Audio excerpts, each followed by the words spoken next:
Welcome back. So this is a special one.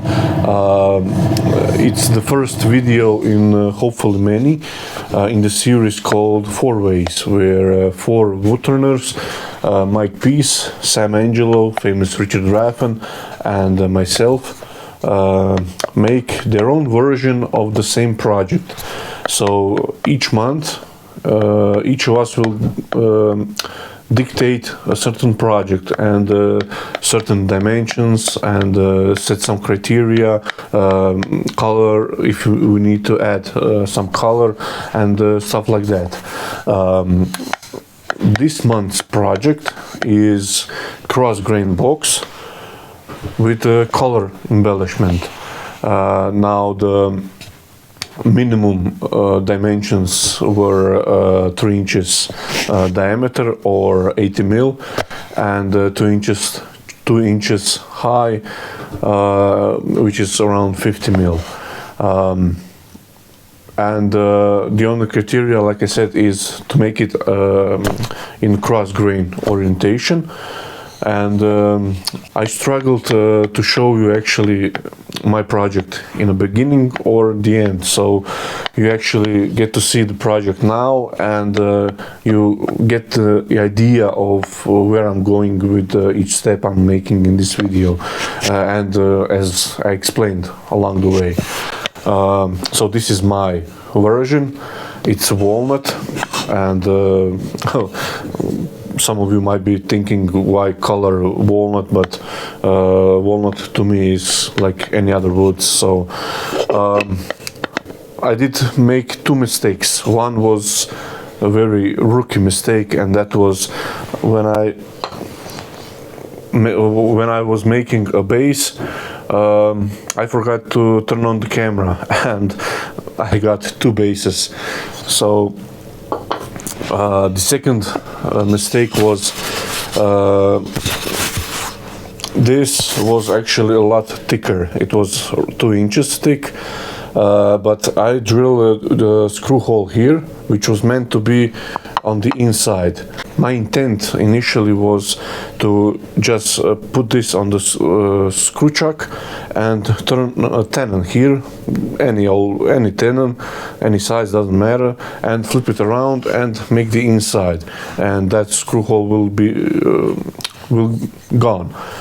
But I made a mistake, like I said, and actually I reversed it and noticed that I didn't reverse and make a tenon, and I did have a screw hole here, which actually turned out better because it makes some of the design changes which I prefer now than for say when I started the project and what I had in mind. So I'll show you a bit closer.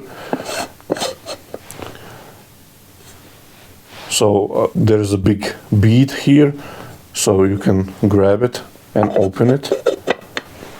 So the color is just a bead here, which separates the base and the lid. And as you can see, here's the inside, and have two possible chucking points, but it does look like a decoration. So, and the base follows the outside curve, which is, I'm trying to show you here, and so I get the most out of the inside, and everything fits as it should. It should always, on the cross-grain orientation, turn freely, which it does. And you see some of the tricks and things I did along the way to make this possible. And so after watching this video, make sure you go into description down below, where you find links to Richard, Mike and Sam's version of cross-grain box with color embellishment. So don't forget to do that. Of course, you can always subscribe, leave a comment, let us know how this reacts to you. Do you like it, not? Maybe some of the suggestions for a future project and so on. Yeah, so let's go to a lathe and you get to see this in action. Just thread that on.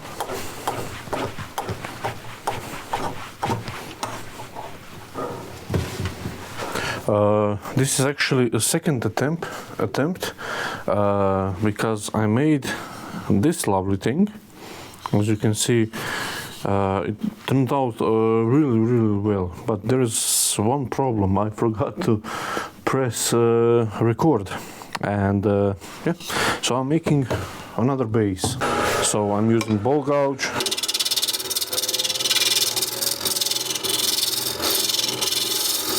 Get it smooth here. You can feel it smooth. Here it's not smooth.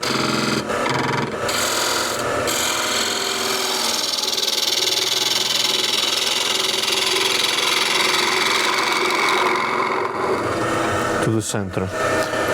We'll screw this up.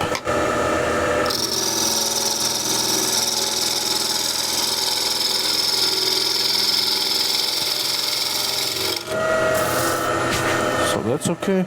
Now for the rim, I like to use a spindle gouge. It has a slightly longer right wing.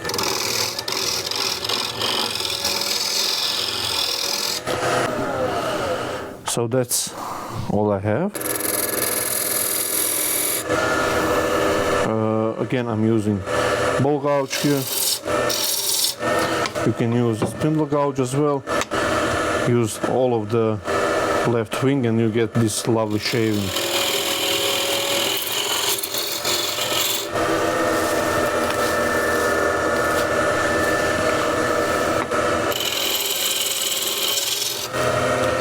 Now I don't want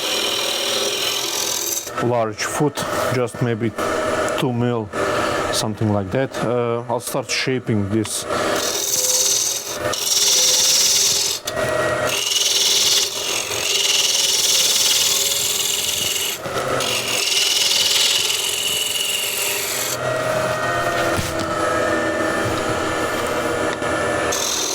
So I want longer curve, maybe a little less than a third from the top, and then roll the top.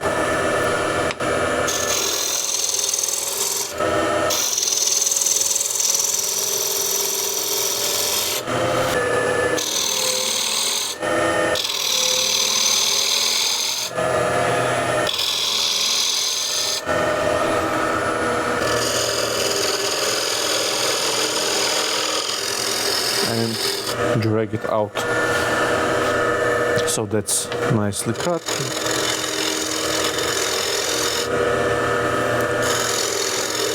Smooth it here, and I want to undercut it by 1.5 mils, let's say.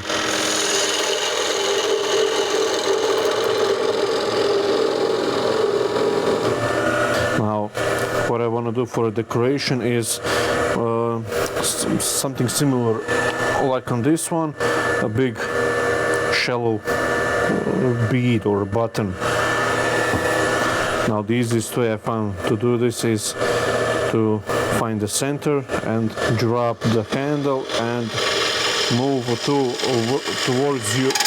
towards yourself. Is find the center and dropping the handle as you pull the gouge towards yourself. So that's that, and all I want is somewhere curve to this point.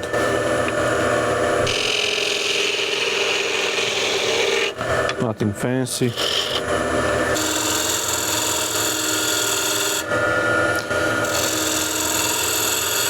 Now I'm going to smooth only the bottom part. This I can do it when I reverse the ball, or the base, should I say. So I want to undercut this and just a little chamfer here, so that will sand nicely.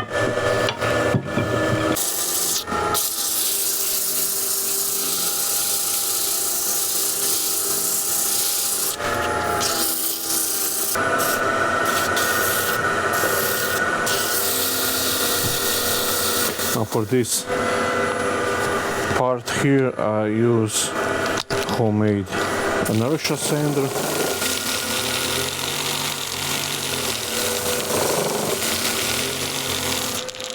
It's quite fancy.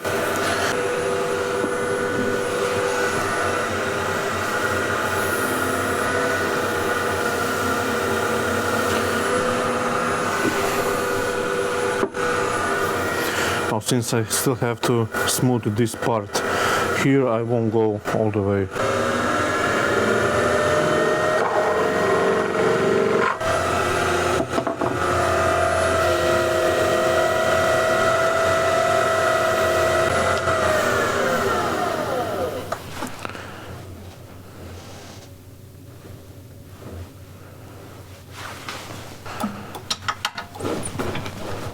And I will grip it by this little foot.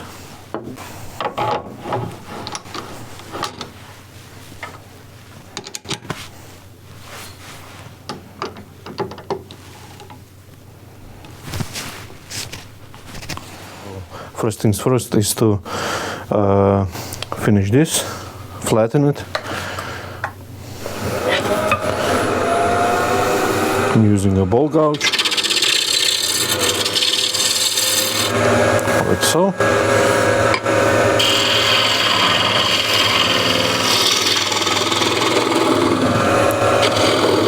And make a starter hole for depth drill. Now this, I can go to this line.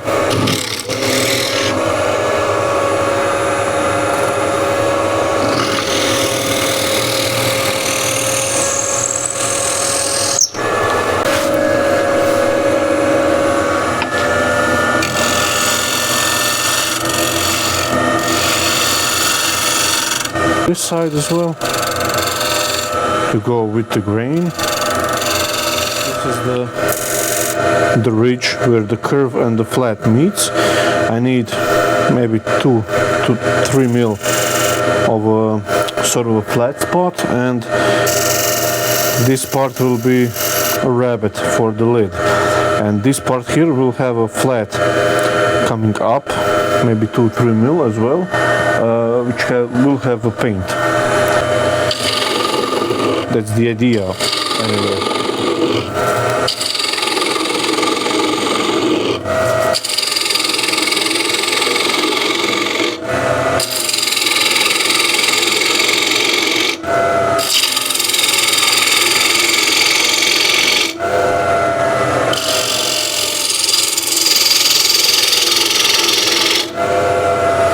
Now while the piece is still much as a whole unit, I want to cut that rabbet. I'm using a square and scraper for this. It doesn't need to be all that deep. Something like a 3-4 mil.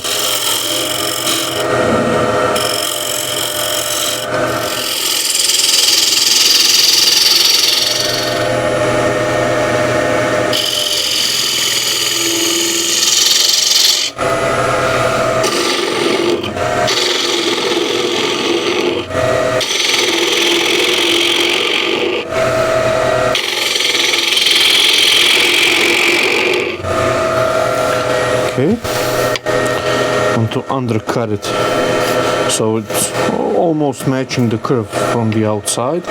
Now I can only go so far with this gouge, but I can switch to this thinner one.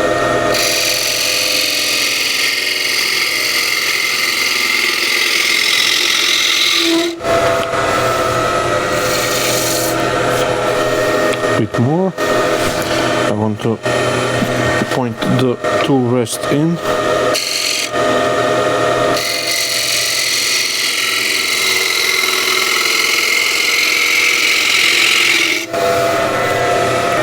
I'll drop this level down a bit.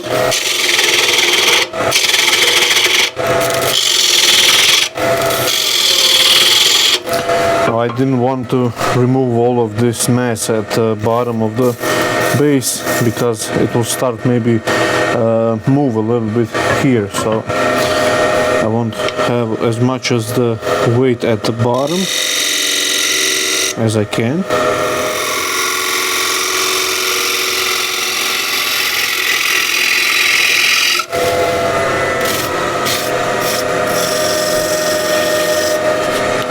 And that's okay.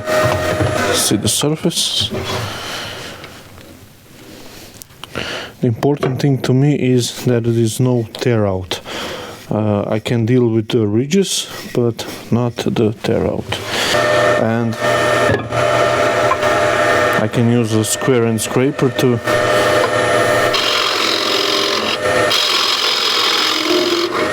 bring the bottom out to this corner here.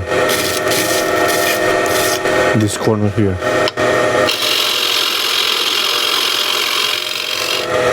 And I'm also, as I'm stepping out, I'm turning the handle to the right, so I get the slight curve to that.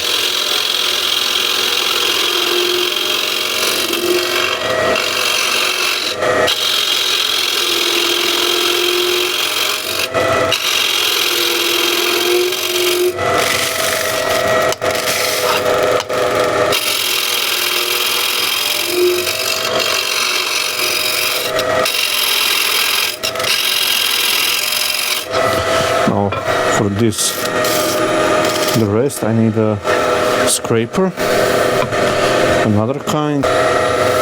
Just helps me transition this.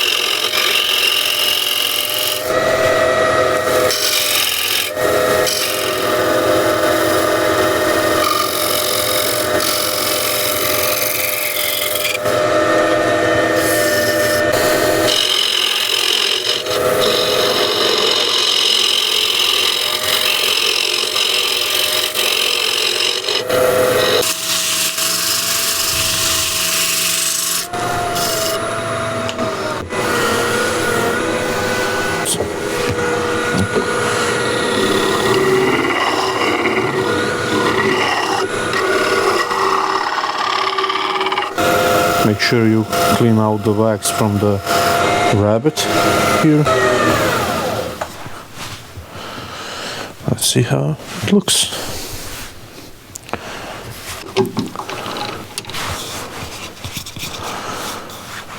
Have a better look. So there's the base, there are no chuck marks, and nice curve. Hopefully you can see it.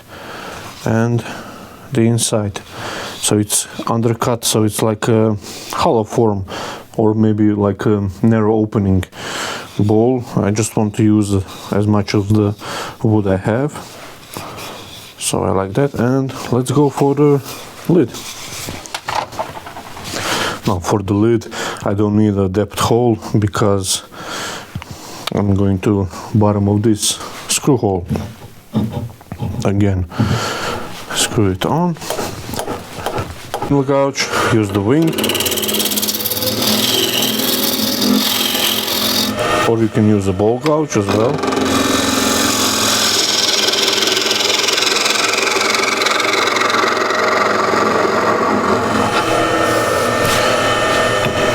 Drop the side.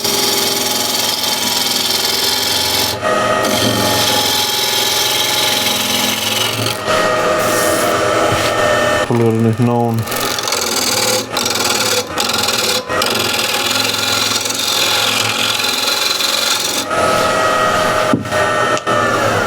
and this is what I have now.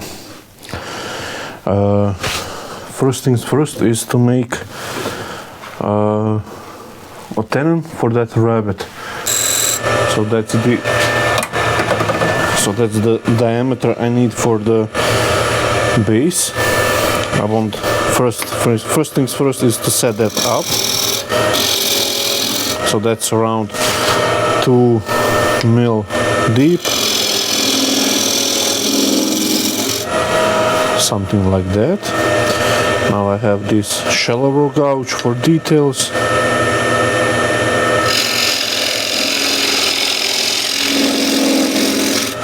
nice. Nice fit.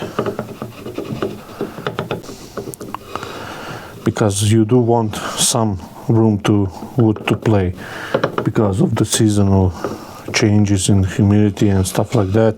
Wood will move and distort a bit and make it oval and stuff like that, so you need to leave a room to play, not too much but not to get it snug.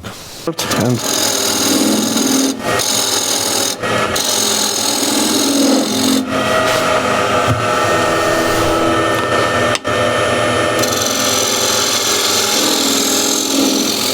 no, I don't want too big of that. I just want a nice thin little bead of color.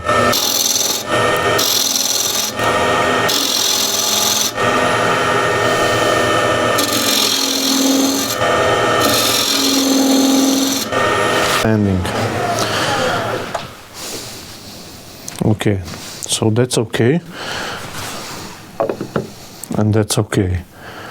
So first of all, what I'm going to do now is finish the inside here, so I can have a point for the chuck to grab and reverse this, and I can do the painting and cleaning up if I need to do it.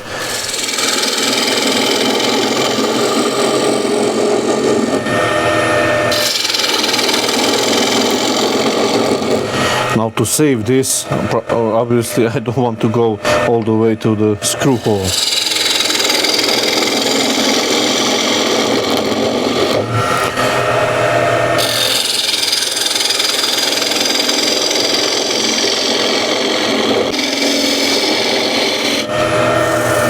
I want to do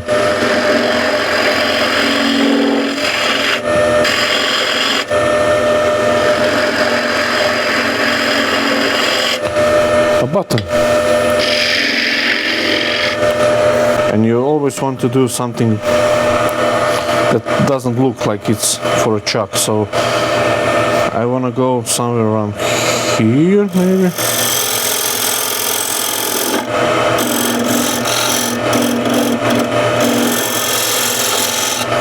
Like that, and I'll just put another one here just to fool the eye.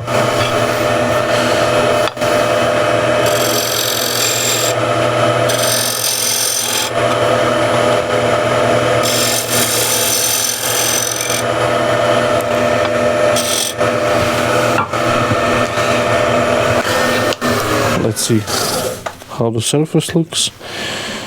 Okay, that's not too bad. That's sandable all. So I can sand now everything, and the painted rim here I won't sand. It's nicely cut with a spindle gouge. I just want to sand this part here and leave a definition inside this corner, as you'll see later.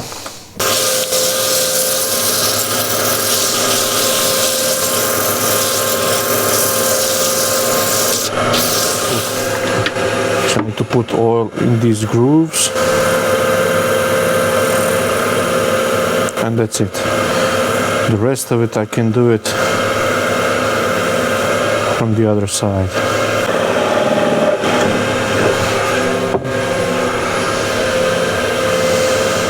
That's it. That's all nicely done. Now the electrical tape does bend in this orientation, so it's nice to for stuff like this, where this painter's tape not so much.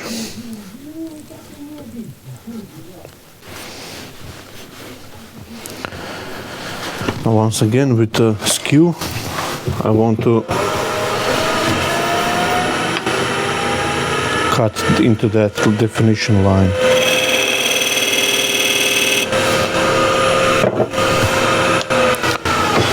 Let me cut or clean the ridge here, the corner, and now that's ready for paint. Now the paint I'm using, and I really like it, it's Americana Decor Outdoor Living. It's acrylic paint, but it's very durable after those, I believe it's 5 days or something like that. On the brush I want to point and I'm going to paint the painter's tape here, and trying to leave this edge, the bottom here, clean. So, like so.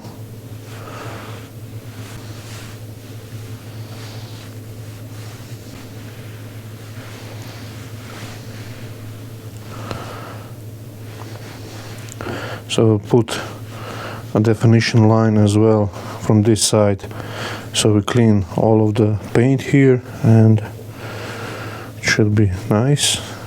Now I want to remove the tape,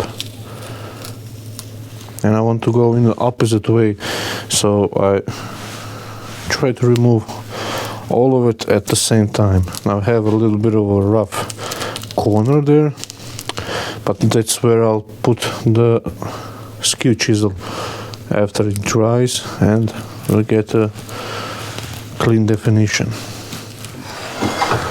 Here we are back.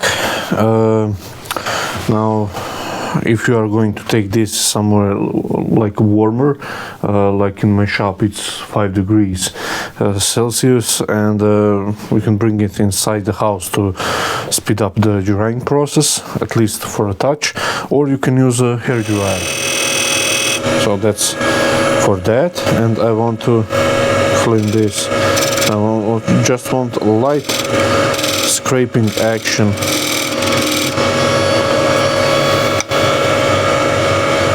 And I can even raise the burr.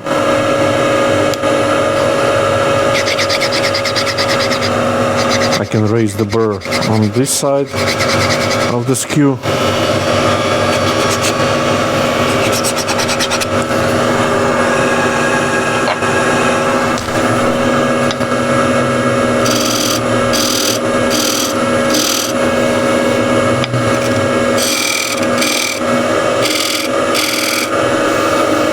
And I just want to touch it up with 320. Just take the sharp edge here and add paint. Now I won't put the oil just on yet. Okay, so it's almost clean. I can take it off now from the screw chuck.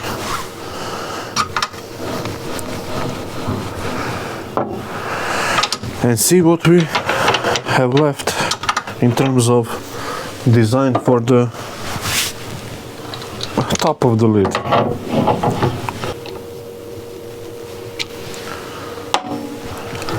Okay. Now, first things first is to get to the bottom of the screw hole.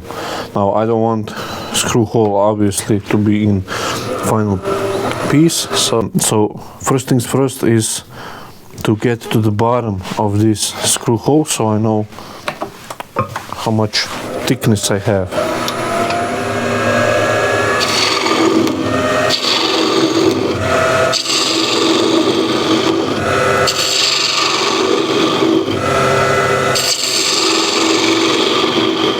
Okay, this is the bottom of the hole. Now, I quite like the curve I have at the base, so we'll just keep up the curve. Now I'm going to waste a lot of wood because of this error, but it is what it is. I just want to now get what I can from this. Now, this is a peeling cut. I'm actually peeling side grain here. As you can see, it's quite efficient cut to remove the bulk of wood.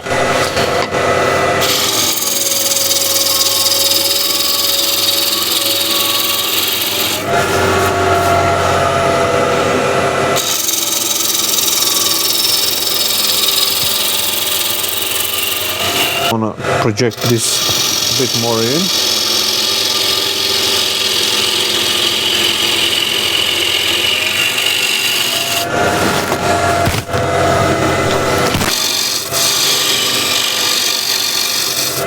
and I can go slightly. Okay, I know how to get more of this height. So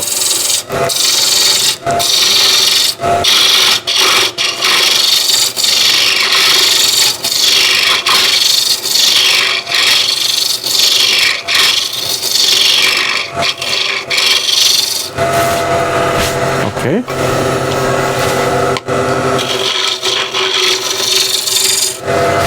I've removed the bulk of it. I don't need to go. I have an idea what I'm going to do with this. So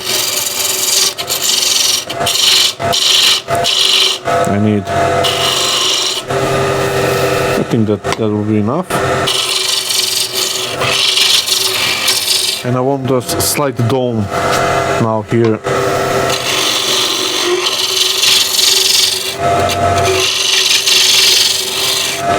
To this point.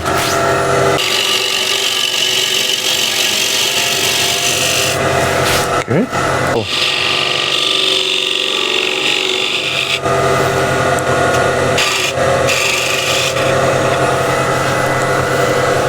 Okay.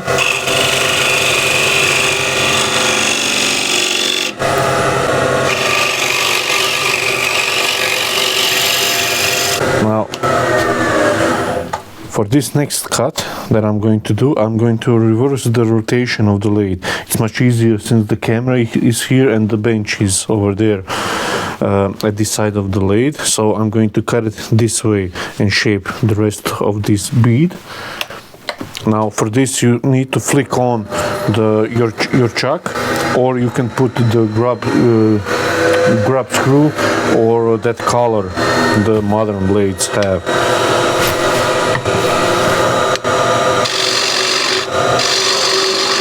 So it's a little bit weird doing like this, but it's much easier than reach around the camera now and everything. So I'm trying to project this curve inside here.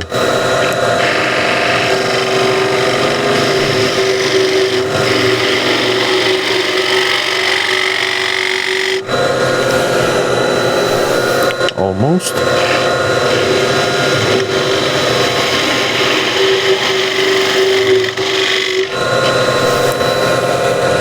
You really need to have a light touch here. I don't fancy sanding this too much.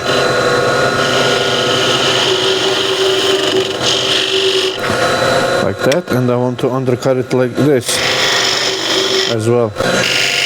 Scraping from here like that. Now this side I can do it with normal rotation.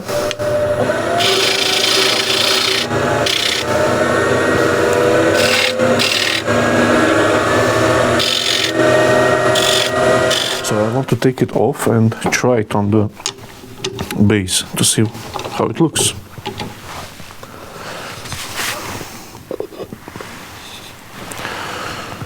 Okay, that's not too bad. I'm not sure if I kind of like this point here. I think I'll soften that a bit.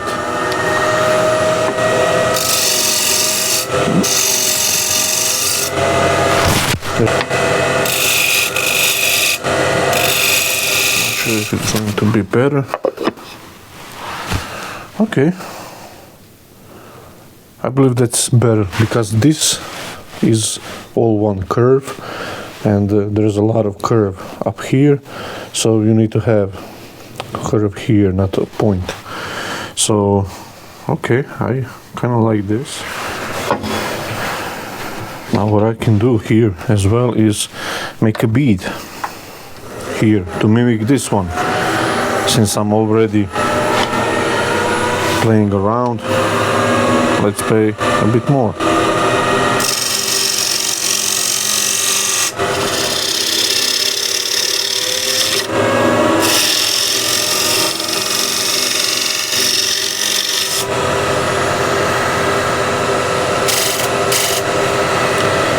And I want to put definition of a groove here as well, a bead, sorry.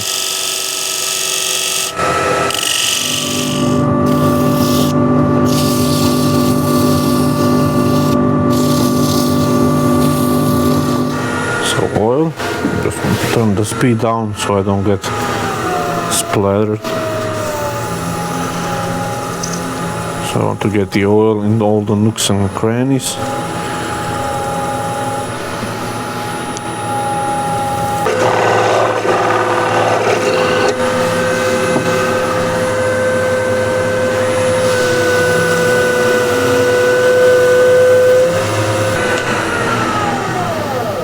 And that's it, I think. Oh, I like this detail.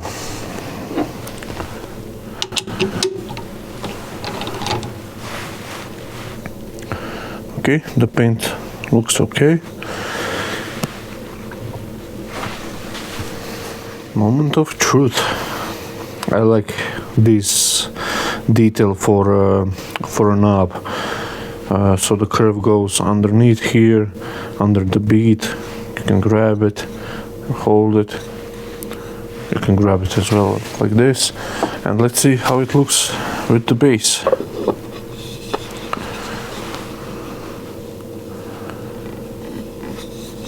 Can probably align the grains some, not all the way, obviously, since it's not from the same piece, but to have the white, the gray stuff from the sapwood on the same side. Okay, that doesn't look too bad, right? What you think? The first project came to an end. I'm quite pleased with the box. This was a design in progress, so you make as you go and you put the lid on, you check it, you see how it looks, you can change the design on the fly. I believe that's how you actually sharpen your design skills. I'm not very good at designing. I believe I'm good at making stuff, but not actually design from scratch. So this was a challenge for me, and I quite enjoyed it, to be honest. And I believe it's an excellent practice. So hopefully you'll get something out of it. I'm only human. I make a mistake as everyone else, and as you saw me, I managed to pull it off at the end and make something quite useful. Don't forget to go to description down below, and you'll find the links to Mike, Sam, and Richard's channel or videos, where you can check their version of cross-grain box like this. And it should be fun. I'm really looking forward to 1st of March or 2nd of March in Australia to see what they've come up with. So till next time, stay safe.